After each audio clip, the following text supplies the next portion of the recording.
Mario Kart World is kicking off the next generation of Nintendo consoles on the Switch 2, but how does this game compare to other Nintendo launch titles of the past? Well, today I'm going to check out Mario Kart World and do a tier list of Nintendo launch titles on past consoles to see where Mario Kart World compares. Well, if you enjoyed the video, then hit that subscribe button down below for even more Nintendo content here on Power Up Direct. But before we get into things, I'm going to be checking out mostly first-party games from Nintendo and keeping it to a maximum of 3 per console. Well, first of all, Mario Kart World. So this is the next iteration of Mario Kart. It's launching on the Switch 2. It is a launch day game from Nintendo. Always very, very exciting indeed. So this one does depart from the traditional format, introduces an open world design. We've got off-roading, boat racing, rail grinding, wall jumping, and also a new elimination style mode called Knockout Tour. So the game supports up to 24 players, twice as many as previous entries, and features 50 playable characters with loads of unlockable costumes. Also, Nintendo is introducing the free roam mode, allowing players to explore the world freely. You can complete missions and take photos. It's very, very similar to a Nintendo version of Forza Horizon. So classic tracks are also returning, reimagined to fit the open world format, and also these dynamic environments inside Mario Kart World. So this one is really, really exciting, and I think this is going to be an absolute global phenomenon. Just think about it, everybody is getting a Switch 2. I would imagine 90% of people are going to be getting Mario Kart World, so basically we're all going to be playing all at the same time on launch day. So very, very exciting indeed. Well, that is a brief description of Mario Kart World, but how does it stack up against other Nintendo launch titles? So without any further delay, let's have a look at the launch titles from the past Nintendo consoles, and also, along the way, we're going to build a tier list. Well, first of all, we've got the Nintendo Entertainment System, and that one launched in North America in October 1985, initially in New York City as a test market and a full national rollout in 1986. Well, there was a video game market crash in the early 80s, and Nintendo wanted to revive the industry by marketing the Nintendo Entertainment System not just as a game console, but as an entertainment system itself. So it included accessories like the Zapper light gun and ROB, or Rob the Robot, to help differentiate it from previous failed consoles. And bundled with the console, we had Super Mario Bros. Duck Hunt, and the Nintendo Entertainment System showcased Nintendo's innovation and quality. Well, Super Mario Bros. Is just one of the most influential games ever made, and Duck Hunt was pretty good fun, albeit it was mainly a tech demo for the light gun Zapper. Well, for the tier list, I'm going to be putting Super Mario Bros. In the S tier, and then I'm going to be putting Duck Hunt in the B tier. Well, next up we've got the Game Boy. This one launched in North America in July 1989, following its debut in Japan of April that very same year, and it quickly became a very, very successful handheld console. So it launched alongside Tetris, a strategic move that broadened the appeal of the console beyond traditional gamers and helped drive absolutely massive sales. And also other early titles included Super Mario Land. Super Mario Land was a pretty good game for the time, but it didn't really feel like a Mario game to me. The sprites were very small. Tetris, on the other hand, was a fantastic game from the start, and remains so all these years later. So I'm going to put Super Mario Land in the C tier, and then Tetris, well, that just has to be in the S tier. Well, next up we've got the Super Nintendo Entertainment System, and that one launched in North America in August 1991, following its debut in Japan in 1990. So this one was building on the success of the Nintendo Entertainment System, and the Super Nintendo offered improved graphics, sound and gameplay capabilities, and that brought the 16-bit gaming to a broader audience. So it's very similar actually to the Switch and the Switch 2. It's just like a better version of the previous console. Now, at launch we had titles like Super Mario World, F-Zero and Pilot Wings, 3 first-party games from Nintendo there, which is very, very good. And that demonstrated the system's power and also helped drive the early adoption amongst the audience. So Super Mario World was a great step up in the world of Mario Bros., introducing Yoshi and also Mario's flying abilities. Pilot Wings was a new franchise, something that never really captured my imagination personally. And F-Zero was a really quality racing game, fantastic graphics, really fast, fantastic music, and it introduced the world to Captain Falcon. And I am still a fan of F-Zero today, even though some fans prefer the later titles in the series. Well, for Super Mario World, I'm going to put that in the S tier, of course. And then Pilot Wings, I'm going to put that in C tier. And then F-Zero, I'm going to put that in the A tier. Well, next up we've got the Nintendo 64. So this one launched in North America in September 1996. And that was following its debut in Japan earlier in the year. So this was Nintendo's first 3D focused console, and it introduced new graphics and gameplay largely thanks to its launch title Super Mario 64, which just revolutionised 3D platforming. And the console also launched with Pilot Wings 64, which also helped showcase its technical capabilities. So Super Mario 64, well, that just helped define 3D gaming as a whole. And it's still a really fun game to go back to, although it does show its age a little bit. I think the Nintendo 64 polygon graphics didn't age as well as the Super Nintendo's did. Pilot Wings 64 was a 3D iteration on Pilot Wings for the Super Nintendo, albeit in a 3D environment.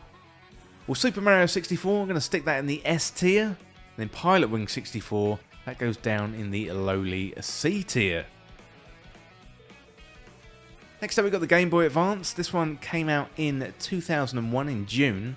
And it was the successor to the Game Boy Color. The Game Boy Advance featured a 32-bit processor, had a wider screen, improved graphics and sound, and it brought near Super Nintendo quality gaming to a handheld device.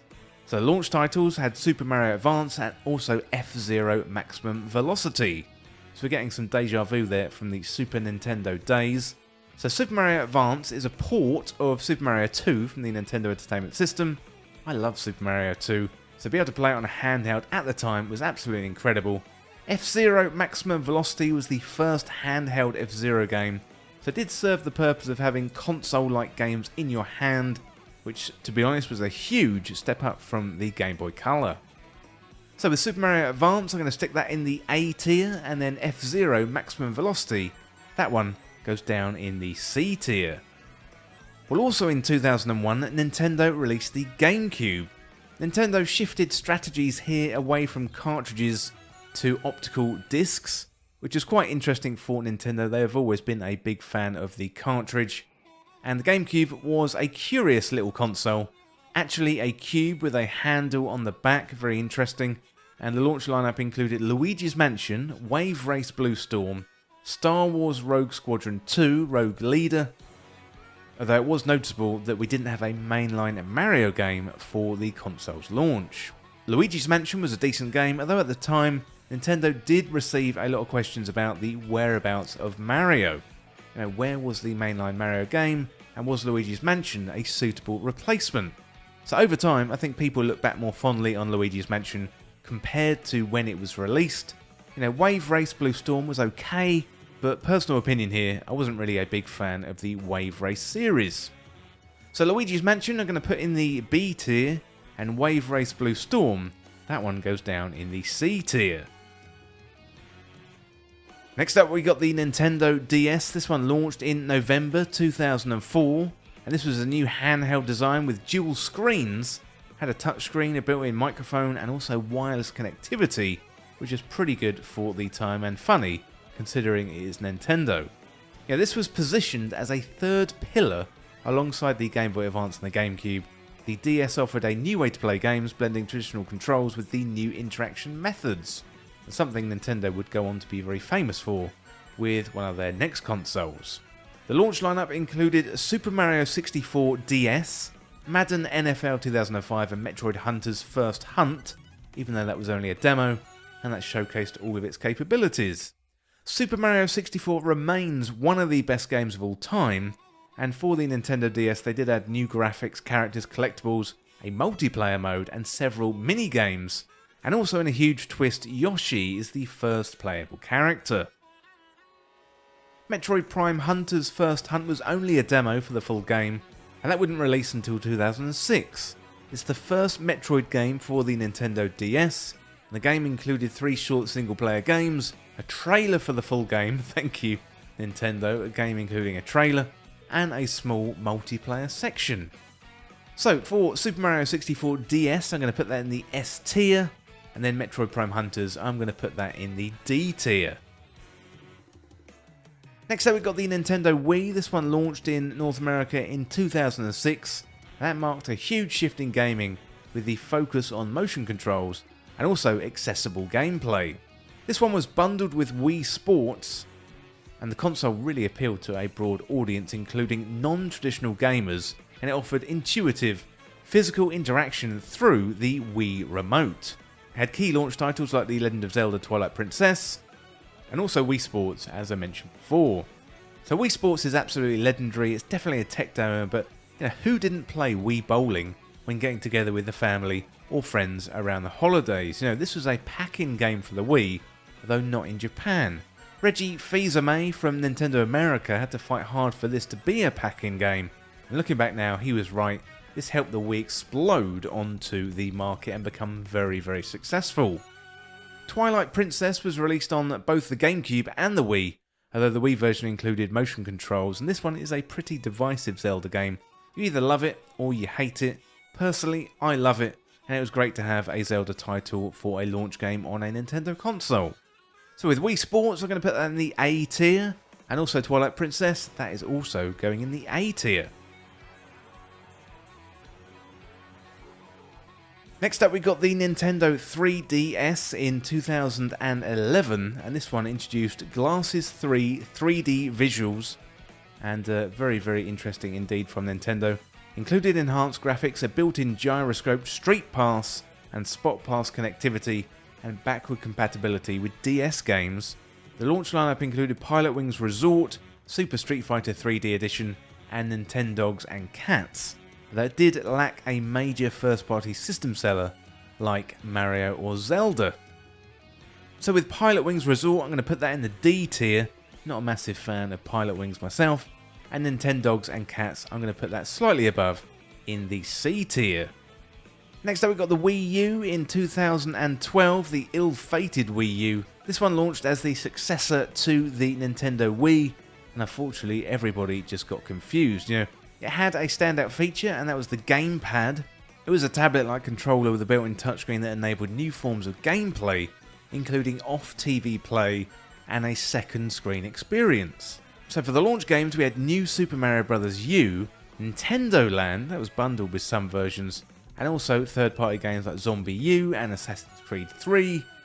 So despite initial good sales at launch, the Wii U then struggled with marketing confusion. Many people mistook it for an add-on to the Wii and just suffered from a lack of consistent software and support. So with the New Super Mario Bros. U, I'm going to put that in the B tier, and Nintendo Land, that one goes in the C tier. Next up we've got the Nintendo Switch. This one launched on March the 3rd, 2017. The hybrid console could seamlessly switch between handheld, tabletop and TV modes, and offered loads of flexibility in how games are played. So it's a really innovative design, combined the detachable Joy-Con controls and local multiplayer features, and it really set it apart from traditional consoles. So the launch was headlined with the critically acclaimed Legend of Zelda Breath of the Wild, that helped drive really, really strong early sales and enthusiasm for the console. And other launch titles included 1-2 Switch, and also Snipper Clips as well.